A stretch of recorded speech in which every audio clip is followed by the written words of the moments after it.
vontade, superação, da gente crer no Senhor. Deus é um Deus que, né, nos abençoa, é um Deus que quer o melhor para a gente, que não nos abandona, né? Ele não nos desampara. Então, eu queria deixar o Salmo 116 aí, os versículos de 1 a 9 e o 12 a 14. Amo o Senhor, porque Ele ouve a minha voz e as minhas súplicas, porque inclinou para mim os meus ouvidos. Eu o invocarei por toda a minha vida. Laços de morte me cercaram e angústias do inferno se apoderaram de mim. Fiquei aflito e triste, então invoquei o nome do Senhor. Ó Senhor, livra a minha alma. Compassivo e justo é o Senhor, o nosso Deus é misericordioso. O Senhor, Ele vela pelos simples. Quando eu estava prostrado, Ele me salvou. Ó minha alma, volte ao seu sossego, pois o Senhor tem sido bom para você. Pois livraste da morte a minha alma, das lágrimas os meus olhos, da queda os meus pés. Andarei na presença do Senhor, na terra dos viventes. Que darei ao Senhor por todos os seus benefícios para comigo? Erguerei o cálice da salvação e invocarei o nome do Senhor. Cumprirei os meus votos ao Senhor na presença de todo o povo. Então, queridos, esse salmo fala que a gente nunca deve desistir, jamais desistir, né? E a gente precisa agradecer a Deus, né? Em meio às lutas, em meio às dificuldades, né? E a gente precisa ter gratidão no nosso coração. Esse salmo é um salmo de gratidão, né? Porque o verso 12 diz: o que darei ao Senhor por todos os seus benefícios para comigo, né? A gente precisa agradecer, né, a nossa vida, a nossa família, o nosso trabalho, a saúde, tudo, Pai, né? Se a gente já está aqui hoje, se a gente tem um Senhor como Senhor e Salvador da nossa vida, então a gente já tem que agradecer a Ele. Esse salmo, ele retrata um grande drama no nome de Deus, o rei Ezequias, e por isso ele expressa a sua gratidão, né, e escreve esse salmo para contar sua experiência e demonstrar sua gratidão a Deus. Esse homem foi um homem piedoso, rei de Judá, reinou por 29 anos, um reinado próspero, e no auge do seu governo, aos 39 anos, ele enfrentou 2 gravíssimos problemas na sua vida. Ele foi atacado pelo poderoso Império Assírio e atingido por uma enfermidade mortal. E temos aqui nesse salmo a imagem de um necessitado que clamou por socorro porque estava fraco demais para salvar a si mesmo. E o salmo nos diz que de ambos os problemas Deus o livrou. Então, queridos, esse salmo 116, ele fala de gratidão, mas ele fala também de livramento. Primeira coisa que a gente vê nesse salmo é que é um homem encurralado por circunstâncias terríveis. O verso 3 diz: laços de mortes me cercaram e angústias do inferno se apoderaram de mim. Fiquei aflito e triste. Laço é um perigo real, porém invisível. Um laço é uma armadilha, uma rede que muitas vezes é colocada no nosso caminho para nos derrubar, para nos destruir. Esses laços aqui estavam aqui e acolá, mas o cercavam. Ele estava encurralado por armadilhas, cujo propósito, como diz o texto, era levá-lo à morte. Laços de morte. Ele se sentia capturado numa rede onde a morte aparecia inevitável. Olha que situação. E como resultado dessas circunstâncias carrancudas, ele diz no texto que angústias do inferno se apoderaram dele. E todos nós sabemos o que é uma angústia. Um aperto no peito, aquele nó na garganta que muitas vezes vem na nossa vida, mas nem todos sabem o que é que ele está dizendo aí como angústias do inferno. Queridos, esse homem está dizendo que o inferno, olha que coisa, estava instalado no seu peito. É aquela dor emocional que apertava o seu coração, sufocando a sua alma. O resultado disso, muitas vezes também na nossa vida, é que ele caiu em tribulação e tristeza, porque diz o texto, eu fiquei aflito, eu fiquei triste. É aquela pessoa que a alegria fugiu de sua face, é aquela pessoa que não consegue mais ter alegria na sua vida, é disso que o salmista está falando. É aquela pessoa que vive no fundo do poço. Como diz o verso 6, quando eu estava prostrado, ele estava nocauteado. E o que fazer nessas horas? Então, no verso 4, ele decidiu clamar ao Senhor no fundo do poço. Se essa é a sua situação, se o riso, a alegria fugiu da sua face, se você hoje está vivendo no fundo do poço, nocauteado, prostrado, o verso 4 é libertador. Então invoquei o nome do Senhor. Olha a oração que o salmista faz. Ó Senhor, livra a minha alma. Essa palavra do verso 4 ela é libertadora. Quando ele está nessa situação do verso 3, dizendo que laços de morte cercaram, que angústias do inferno se apoderaram dele, ele diz, olha, a minha situação foi aflição, tristeza. E aí o verso 4 começa dizendo assim, então invoquei o nome do Senhor. Essa palavra então é libertadora. O salmista estava acurralado, atormentado, estava no último furo da correia, na última volta do ponteiro, realmente, literalmente, no fundo do poço. E quando todos os seus esforços estavam baldados e todas as suas esperanças estavam mortas, ele decidiu fazer uma coisa: invocar o nome do Senhor. E eu quero dizer para você, quando as circunstâncias da vida, da sua vida, são medonhas e nos empurram para os abismos da angústia, eu quero falar para você que a única saída, a única direção, a única solução é olhar para cima. E foi o que o Ezequias fez. Ele clamou ao Senhor, ele gritou por socorro, ele pediu livramento. Há momentos na vida em que os recursos humanos se esgotam, o socorro da terra é insuficiente, as portas de livramento se fecham e nessas horas precisamos olhar para cima, precisamos olhar para o alto, precisamos olhar para Deus. Eu quero dizer para você, em nome de Jesus, querido ouvinte, na aflição da sua vida, aprenda a invocar o nome do Senhor. Então invoquei o nome do Senhor. Aleluia. Quando ele invoca o nome do Senhor, ele vai descobrindo algumas coisas desse Deus. Olha o que diz o verso 5. Ele descobre que o Senhor é compassivo. E a palavra compassivo está dizendo que Deus é um Deus que compadece. Padecer com. É que Deus sofre com você, que Deus sofre conosco. Ele padece conosco, caminha conosco nos vales da vida. O que Ezequias descobriu é que o Senhor jamais nos desampara quando nos sentimos sozinhos e nunca nos deixa quando nos sentimos fracos. Ele diz também que o Senhor é justo. O que Ezequias descobriu do Senhor é o seguinte, olha, Deus ele não desperdiça sofrimento na vida dos seus filhos. Deus não desperdiça sofrimento na sua vida.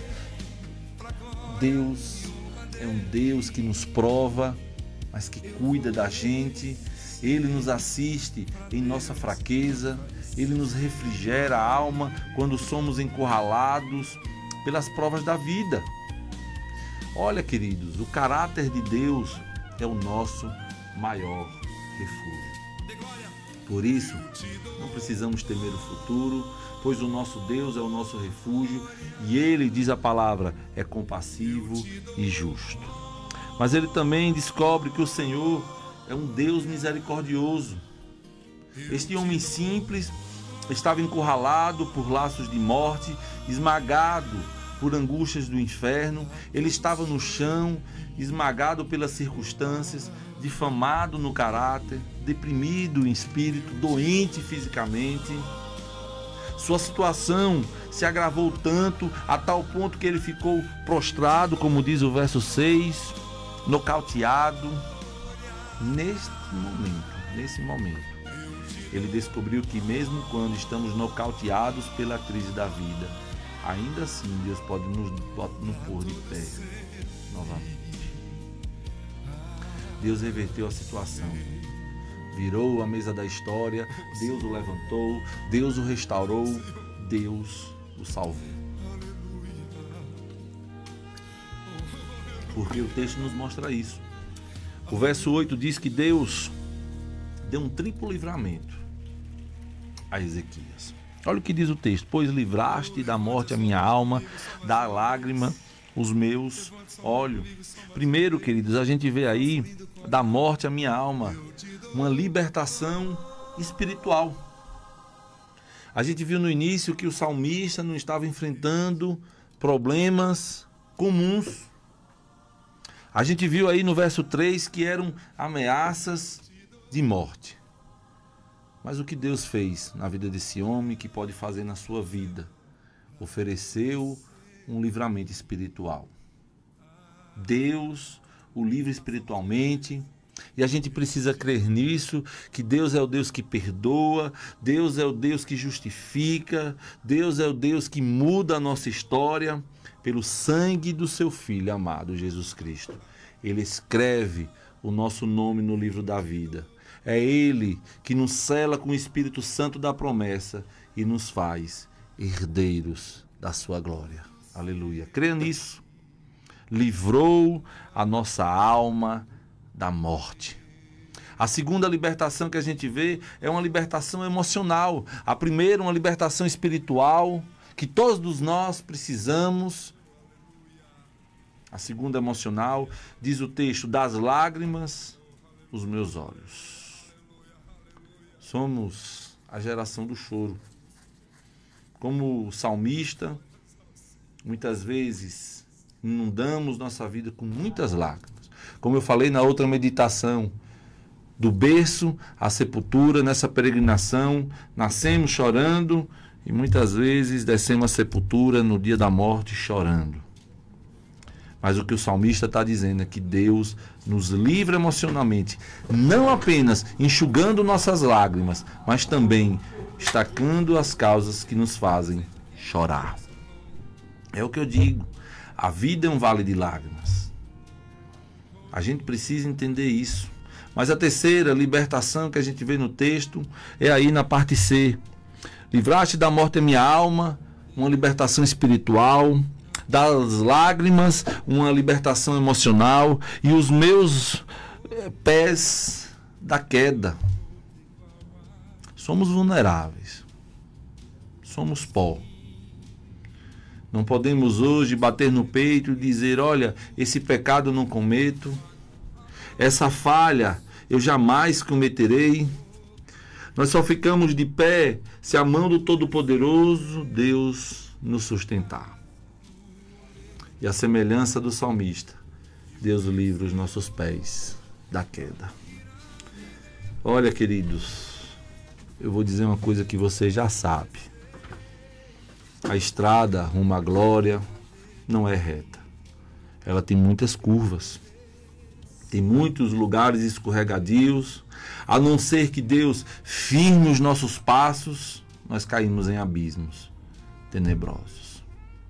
Mas o salmista diz que Deus livra os nossos pés da queda. Mas a pergunta do salmista que eu fiz no início, vale a pena repeti-la.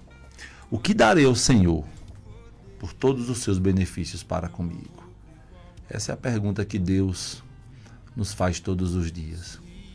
Com certeza, você, querido ouvinte, já passou por situações parecidas com a do salmista. Tudo que foi relatado aqui. De livramentos, de estar no fundo do poço e Deus tirar você de lá. E hoje é um dia de gratidão. para a gente fazer um balanço da nossa vida, balanço da nossa alma, um balanço da história.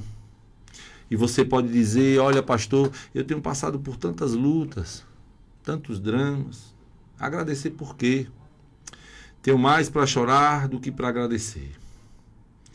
E se você pensa que não tem nada para agradecer, eu quero que você me permita fazer algumas perguntas para você. Quanto vale os seus olhos? Quanto vale você está enxergando agora? Por quanto você venderia os seus olhos para ficar cego? Quanto vale o fato de você estar me ouvindo? Poder ouvir? Quanto vale você ter pernas para andar, não estar aí paralítico, tetraplégico, em cima de uma cama? Quanto vale isso? Quanto vale você ter braços para trabalhar, ter um cérebro, pulmões que enchem o seu peito de ar? Quanto vale tudo isso? Quanto vale você ter agora uma casa, uma família, o pãozinho na mesa, o feijãozinho com arroz, filhos, família, igreja? Quanto vale tudo isso?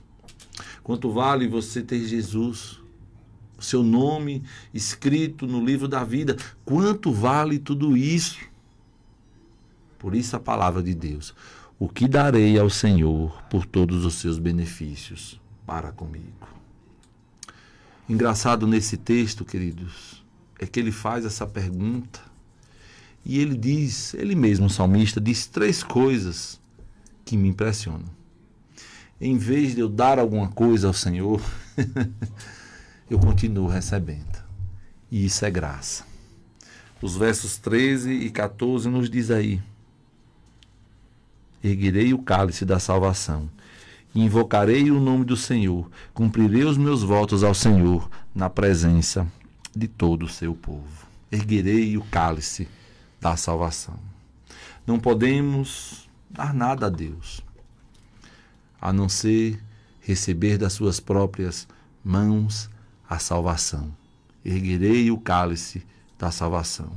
Não podemos dar nada ao Senhor a não ser entregar a nossa própria vida a Ele. Não podemos dar nada ao Senhor a não ser tomar o cálice da salvação. E esse cálice é doce para nós, mas foi amargo para Ele. É de graça para nós, mas custou tudo para Ele. Custou o sangue do seu próprio Filho Jesus Cristo. Então ele diz, erguerei o cálice da salvação. Mas ele fala aí, invocarei o nome do Senhor. O coração do salmista não está dividido.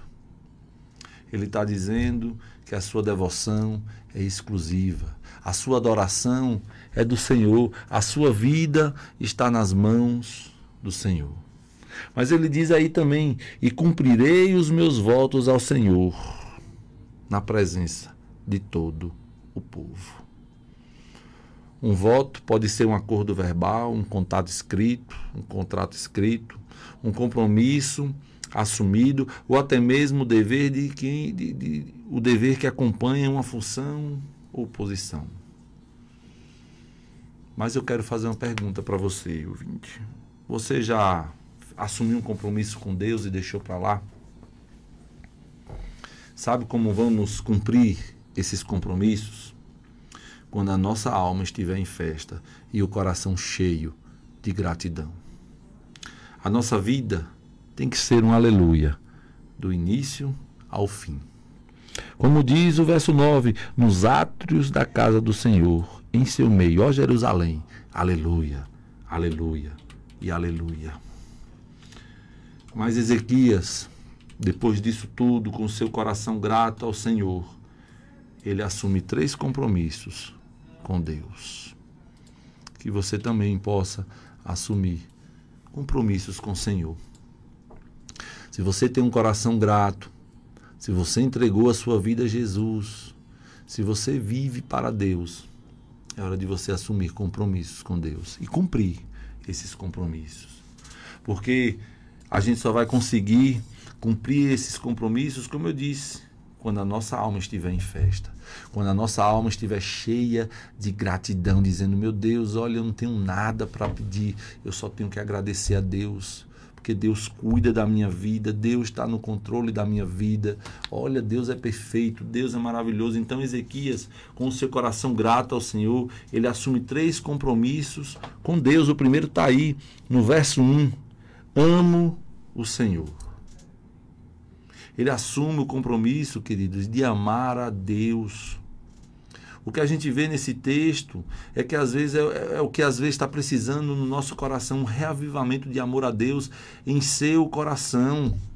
E o homem que foi regenerado, o homem que nasceu de novo, ele tem a obrigação de amar, porque Deus é amor. Deus é amor. E os que amam, ele compartilha esse amor com as pessoas. E quando você ama, né, você faz 3 coisas. Você declara que ama, você tem tempo para a pessoa amada e você procura agradar a pessoa amada. E você tem feito essas 3 coisas para o Senhor. Declara que ama, você tem tido tempo para Deus, você procura agradar a Deus. Então esse foi o primeiro compromisso de Ezequias com Deus aí no verso 1, amo o Senhor. O segundo, ele assume aí no verso 2 o compromisso de buscar a face do Senhor enquanto viver. Diz o texto, porque inclinou para mim o seu ouvido, e eu invocarei por toda a minha vida. Às vezes, você e eu, na hora do aperto, a gente faz promessas a Deus. Você já fez isso? Promessas que vai mudar a sua vida, que vai fazer algo diferente, novo. Mas quando as coisas melhoram, que a gente sai daquela situação difícil, a gente se esquece desses compromissos. Olha, queridos, o Deus que nos socorre na aflição deve ser também o deleito do nosso coração nos tempos de bonança. A terceira coisa, ele assume o compromisso de andar com Deus, na presença de Deus, na terra dos viventes, ou seja, ele decide andar com Deus no mais hostil dos ambientes, onde as pessoas podem criticá-lo e até mesmo escarnecer da sua fé. Ele diz no verso 9, andarei na presença do Senhor, na terra dos viventes. Ele decide não andar apenas na presença dos homens, mas na presença daquele que tudo vê, tudo conhece e tudo sonda. Ele decidiu uma coisa que a gente precisa decidir hoje. Ele decidiu andar na luz. Qual é o seu testemunho hoje? O que Deus já fez em sua vida, hein? Que tributo de gratidão você trará hoje à presença de Deus? Eu quero dizer para vocês, queridos ouvintes, que me escutam hoje, também que me vê aqui pelo YouTube, se a gente contabilizar as bênçãos, hoje agora, nós ficaremos surpresos sobre o quanto Deus já fez por nós, em nós e através de nós. Eu quero finalizar essa meditação pedindo a você que você reconheça hoje na sua vida que o Senhor tem feito grandes coisas por você. E esse sentimento de gratidão pode mudar muita coisa na sua vida. Reconheça que o Senhor tem poder. Somente o Senhor é poderoso para guardá-los. Não desista. Vocês estão seguros nas mãos de Deus. Mas hoje, decida assumir um compromisso com Cristo, de mudar a sua vida de uma vez por todas, de viver a sua vida inteira com a grata consciência do cuidado de Deus sobre você e por isso andará em retidão. Então, quero agradecer a Deus por mais essa oportunidade, por mais um programa Reconciliação e Graça. Mandar um abraço aí para os meus irmãos da nossa igreja, também todos os ouvintes queridos, né, que nos acompanhou hoje aqui nesse programa, né? Que Deus continue abençoando vocês, né? Até a próxima segunda, se Deus quiser, estaremos juntos com mais um programa Reconciliação e Graça. Que Deus abençoe vocês.